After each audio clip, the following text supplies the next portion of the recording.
जय श्री महाकाल, जय गुरुदेव। श्री परम पूज्य गुरुदेव महाराज के चरणों में कोटि कोटि प्रणाम। श्री गणेश जी की वंदना करते हुए आज मैं आप लोगों को चैत्र नवरात्रि 2025 इस बार कितने दिन की होगी चैत्र नवरात्रि, और जानिए किस पर माँ सवार होकर आएगी माता रानी, और इसका पूजा विधान करने से क्या लाभ होगा, कैसे कलश स्थापना करते हैं, सबके विषय में आज मैं आप लोगों को बताऊंगा। और इस चैनल में आप लोग को जुड़ के ये फायदा होगा कि आप लोगों को सभी साधना मार्ग सब कुछ फ्री में दिया जाएगा। ठीक है, तो दोस्तों चैत्र नवरात्रि कब है? पहली सवाल ये आता है। आप लोगों को मैं बता दूं कि चैत्र नवरात्रि का पर्व एक विशेष अवसर होता है जब हम माँ दुर्गा की पूजा करके अपने जीवन को शुद्ध और समृद्ध बना सकते हैं। इस दौरान व्रत रखने से न केवल आध्यात्मिक उन्नति होती है बल्कि मानसिक और शारीरिक शांति भी मिलती है। अगर आप इस पर्व का विधिपूर्वक मनाएंगे तो निश्चित ही माँ दुर्गा की कृपा आपके जीवन में बनी रहेगी। दोस्तों चैत्र नवरात्रि हिंदू धर्म का एक महत्वपूर्ण पर्व है जो हर साल खास तौर पर माँ दुर्गा की पूजा और व्रत के लिए ही मनाया जाता है। इस साल चैत्र नवरात्रि का आरंभ 30 मार्च 2025 रविवार को हो रहा है। यह 6 अप्रैल 2025 रविवार तक चलेगा। हालांकि इस बार अष्टमी और नवमी एक ही दिन पड़ रहे हैं, इसीलिए चैत्र नवरात्रि 8 दिन ही होगी। ठीक है, इस वीडियो में हम आपको नवरात्रि की पूजा विधि, कलश स्थापना, मुहूर्त और अन्य महत्वपूर्ण जानकारी प्रदान करेंगे ताकि आप इस पर्व को पूरी श्रद्धा और विधि विधान से मना सकें। दोस्तों चैत्र नवरात्रि का महत्व क्या होता है? इस नवरात्रि विशेष रूप से माँ दुर्गा के 9 स्वरूपों की पूजा करने का समय है।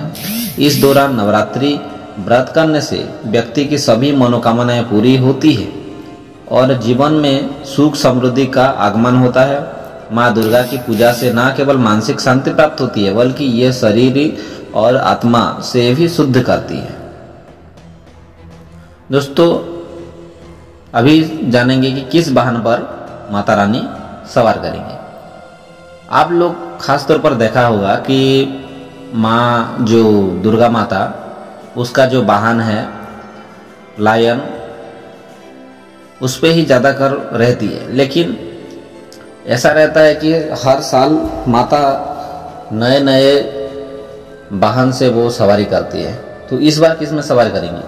चैत्र नवरात्रि का पर्व हर साल श्रद्धा और उत्साह के साथ मनाया जाता है, लेकिन इस साल एक विशेष बात है जो इसे और भी खास बना रही है। ठीक है, इस बार माँ दुर्गा अपने सवार के रूप में हाथी पर सवार होकर आ रही है। हिंदू धर्म में देवी दुर्गा की सवारी का विशेष महत्व रहता है दोस्तों, और इस बार उनका हाथी पर सवार होना विशेष शुभ संकेत माना जाता है। हाथी को भारतीय संस्कृति में शांति, स्मृति और समृद्धि का प्रतीक माना जाता है।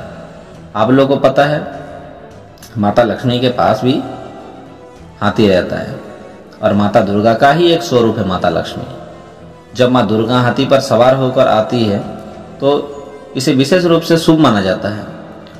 इस सवारी का महत्व या मतलब यही है कि समय देश में शांति और समृद्धि का आगमन लेकर आएगा। वैसे तो बहुत सारे प्रॉब्लम होती रहती है, लेकिन फिर भी अगर आप लोग अनुष्ठान करते हो माता रानी की तो इसमें बहुत सारे आप लोगों को लाभ होगा। तो किस तरह से आप लोग पूजा करेंगे, चलिए विधि समझा देता हूँ आप लोगों में। चैत्र नवरात्रि के दिनों में पूजा का विशेष महत्व होता है। नवरात्रि के पूजा विधि में कई तरह की बातें ध्यान में रखनी पड़ती है। आइए जानते हैं क्या होता है पूजा विधि। पहले तो आप ब्रह्म मुहूर्त में उठकर स्नान करें और उसके बाद पूजा स्थल की सफाई करें। इससे न केवल शरीर शुद्धता बनी रहती है बल्कि आपका मानसिक भी शुद्धता मिलती है। पूजा स्थल को शुद्ध करने के लिए गंगा जल का छिड़काव करें। अगर गंगा जल नहीं है आपके पास तो एक पानी में एक वृंदावती पत्र डाल दीजिए और भगवान जगन्नाथ की नाम 21 बार ले लीजिए। हे जगन्नाथ स्वामी, हे जगन्नाथ स्वामी बोलेंगे तो भी चलेगा। अगर आपको कुछ नहीं भी आता है तो भी जगन्नाथ जगन्नाथ जय जगन्नाथ जय जगन्नाथ बोलेंगे तो भी होगा। और क्या करेंगे, गंगा जल के जगह उस वृंदावती पत्र और पानी को आप छिड़काएंगे तो भी जगह शुद्ध माना जाएगा दोस्तों। यह स्थान को शुद्ध करने के साथ साथ वातावरण में भी सकारात्मक ऊर्जा का संचार करता है। देवी माँ को लाल चुनरी और लाल पुष्प अर्पित करना चाहिए। जो मंदार पुष्प रहता है वो आप लोग अर्पित कर सकते हैं, माता की वो फेवरेट है। लाल रंग देवी शक्ति का प्रतीक है और इस दौरान यह रंग शुभ माना जाता है। आप लोग चैत्र नवरात्रि में लाल वस्त्र पहनेंगे तो ही सबसे बेस्ट रहेगा। पूजा में आप लोग जो छोटे छोटे चना रहता है और खीर का प्रसाद अर्पित कर सकते हैं। यह प्रसाद माँ दुर्गा की कृपा प्राप्त करने के लिए विशेष रूप से लाभकारी माना जाता है। पूजा स्थल पर धूपबत्ती और देसी घी का दीपक जलाएं। इससे वातावरण में शांति और सकारात्मक का संचार होता है। पूजा के दौरान दुर्गा सप्तशती और दुर्गा चालीसा का पाठ करें, जो कि मैं डिस्क्रिप्शन में दे दूंगा। अगर आप लोगों के पास नहीं है तो आप लोग उसको स्क्रीनशॉट मार के भी पढ़ सकते हैं। इनका पाठ करने से माँ दुर्गा की कृपा प्राप्त होती है और संकटों से मुक्ति मिलती है। अपने शत्रुओं का दमन होता है। इधर उधर अगर धन लाभ नहीं हो रहा है तो आपको धन मिलने का चालू हो जाता है, आपका भाग्य बदल जाता है। पूजा के अंत में माँ दुर्गा से अपनी गलतियों की क्षमा मांगना चाहिए और उनसे आशीर्वाद प्राप्त करना चाहिए। यह प्रार्थना पूजा का अहम हिस्सा है। सिर्फ यही पूजा में नहीं, आप हर किसी पूजा में पूजा पाठ करने के बाद आप क्षमा प्रार्थना करना चाहिए, तभी आपको फल मिलेगी। ठीक है दोस्तों, चैत्र नवरात्रि की कलश स्थापना किस तरह से करते हैं वो चलिए सुनते हैं।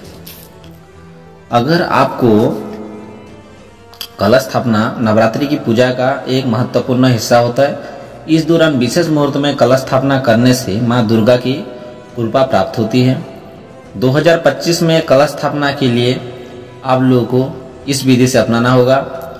पहले क्या करना है, जो पहला मुहूर्त रहता है 30 मार्च 2025 सुबह 6:13 से 10:22 के अंदर करना है।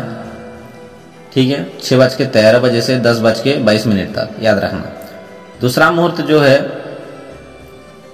30 मार्च 2025 दोपहर की जो 12:01 से 12:50 तक। ठीक है, केवल 49 मिनट ही रहेगा और सुबह आपको 4 घंटा तक टाइम मिलेगा दोस्तों। इन मुहूर्त में कलश स्थापना करने से विशेष फलदायक होता है। आप इन समयों में अपने घर या पूजा स्थल पर कलश स्थापना कर सकते हैं। दोस्तों, हर एक पूजा में कुछ ना कुछ नियम रहता है। अभी मैं कुछ नियम बता देता हूँ। आप लोग इस नियम से अगर पालन करते हैं तो माता रानी प्रसन्न होंगे। अगर इससे आप लोग बाहर जाते हैं तो आपकी पूजा की कुछ भी फल नहीं मिलेगी। दोस्तों देखिए, हर एक पूजा साधना में नियम ही सबसे बहुत बड़ी चीज़ है। आपके पास भक्ति होगी, फिर भी अगर आप नियम से बाहर है तो उस भक्ति का कोई काम नहीं। क्या करना है आपको, व्रत रखने वालों को दाढ़ी, मूछ और बाल नहीं कटवाना चाहिए। ये हो गया पहला चीज। 9 दिनों तक नाखून नहीं काटना चाहिए। ये हो गया दूसरा। अगर अखंड ज्योति जला रहे हैं तो इन दिनों घर खाली छोड़कर नहीं जाएं। ठीक है, खाने में प्याज, लहसुन और नॉनवेज ना खाएं। 9 दिनों का व्रत रखने वालों को गंदे और बिना धुले कपड़े नहीं पहनना चाहिए। व्रत रखने वाले लोग को बेल्ट, चप्पल, जूते, बैग जैसी चमड़े की चीजें इस्तेमाल नहीं करनी चाहिए। ठीक है, व्रत रखने वालों को 9 दिनों तक नींबू नहीं काटना चाहिए। व्रत में 9 दिनों तक खाने में अनाज और नमक का सेवन नहीं करना चाहिए। ठीक है दोस्तों, याद रखना जो भी मैं बता रहा हूँ गुरु के कृपा से जो मुझे प्राप्त हुई है वही चीज मैं बता रहा हूँ आप लोगों को। विष्णु पुराण के अनुसार नवरात्रि व्रत के समय दिनों में सोना नहीं चाहिए। ये निषेध माना जाता है दोस्तों, दिन में नहीं सोना पड़ता है। फलाहार एक ही जगह पर बैठ के ही ग्रहण करना चाहिए। चालीसा मंत्र या सप्तशती पढ़ रहे हैं तो पढ़ते हुए बीच में दूसरी बात बोलने या उठने की गलती कभी भी ना करें। इससे पाठ का फल नकारात्मक शक्तियां ले जाती है। आपके घर में हो या जहाँ भी आप लोग पूजा पाठ करते हो उधर की नकारात्मक शक्तियाँ आपकी फल ले लेगी। आप जो व्रत कर रहे हो उसका कुछ भी लाभ नहीं मिलेगा। कई लोग भूख मिटाने के लिए तंबाकू चबाते हैं। यह गलती व्रत के दौरान बिल्कुल ना करें, क्योंकि नशा चीज सेवन करने से व्रत खंडित होता है। बहुत सारे ऐसे भक्त रहते हैं दोस्तों, गंजई मारते हैं वो लोग, गंजा बोलते हैं ना उसको कुछ लोग ग्रुप बना के ये तो भगवान शिव जी का भोग है बोल के वो लोग क्या करते हैं, गांजा फूकते हैं। विशेष रूप से भैरव तंत्र में कहा गया है कि जब भी आपने किसी व्रत या किसी अनुष्ठान या किसी भी साधना कर रहे हैं तो नशा चीज कोई भी खाना नहीं चाहिए, बिल्कुल ही मना है। ना लोगों से ऐसे बात किया जाए जो बात करने से आदमी रूठ जाएगा, ऐसे बात भी करना नहीं है। और आपको पूरी तरह ब्रह्मचर्य का पालन करना है। नीचे सोना है, खट में भी सोना नहीं है या बेड पे भी सोना नहीं है।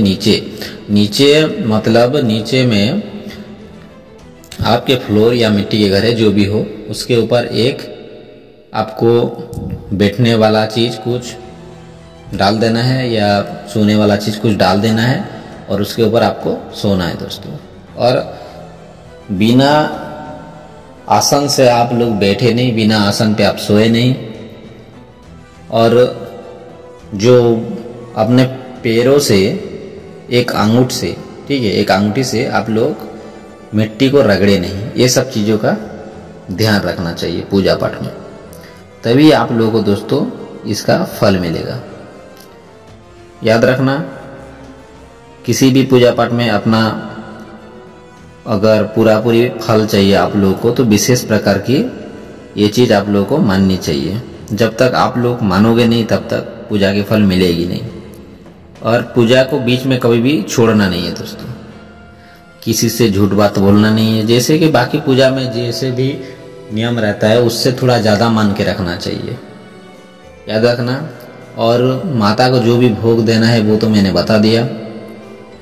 ये पूरा सात्विक पूजा है दोस्तों, कोई भी तामसिक ऐसे काम ना करना, माता जो इससे रूठ जाएंगे। कुछ बलि नहीं देना, किसी जीव जंतु का बलि नहीं देना है। अगर आप लोग बलि देना चाहते हो नवरात्रि में तो उसके लिए तामसिक पूजा करना होगा आपको, जो कि विशेष प्रकार से वो डेंजर है। इसमें माता रूठने की बहुत चांसेस रहता है।